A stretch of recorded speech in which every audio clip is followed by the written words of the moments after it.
Hi, I'm Danielle. Welcome to my drawing and talking session with Danielle and Doodles. So I was doing stand-up comedy, and when the pandemic happened, I got some colored pencils, and at first I started just drawing for fun, and then I started kind of putting the jokes the same way I would build them in stand-up comedy. I would put them into a doodle or comic form. I like to call them doodles because my artistic ability, I wouldn't say it's the same as like a true comic artist or cartoonist.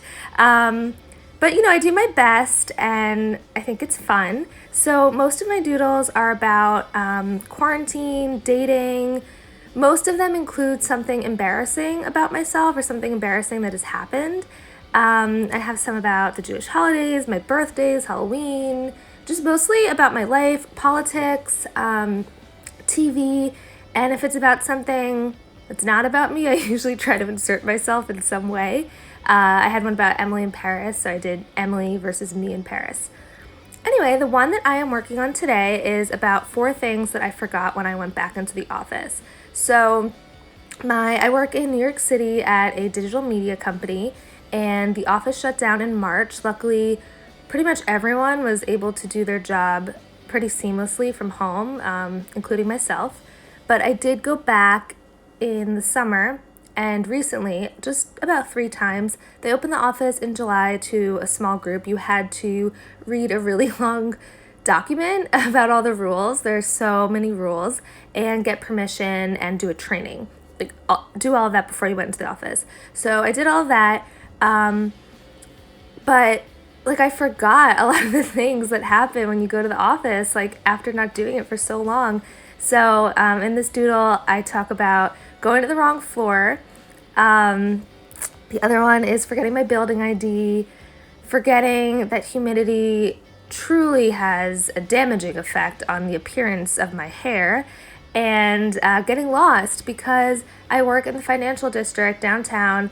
Right here I'm switching to watercolor, and it's really confusing. So at the very end, I'll do a close-up, or you can skip, up to you guys. Yeah, so I'll talk a little bit about the process too. So before I was using colored pencils, here I am using watercolor.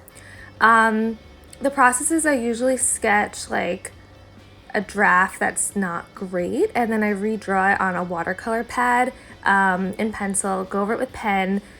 Then I erase the pen. I really should wait a few hours before I do that because it can smudge.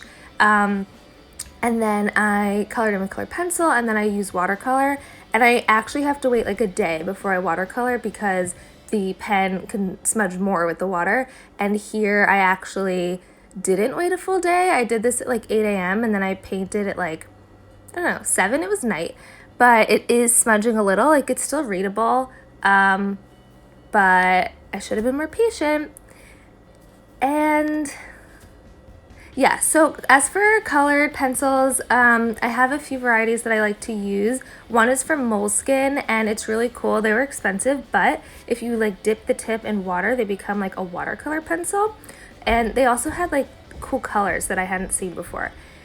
I did go to Blick once, which is a professional art supply store. And I was really excited, but I was so intimidated when I walked in because I am not a professional artist. So I've just been sticking to my regular places that I shop. I think I'm using the same supplies that I don't know, children use, which makes sense because my drawing ability is quite similar to how it was when I was a child. So I think it is getting a little bit better. I've been doing this for a few months. And yeah, my watercolors, I think I got them on Amazon. They're fine for now. Blick had these tubes of watercolor paint, and maybe someone can comment and tell me how to use those, but I was just very intimidated. Anyway, you got to the end. I'm done painting, and here is the doodle. I'm gonna be quiet so you can read. Thanks for watching.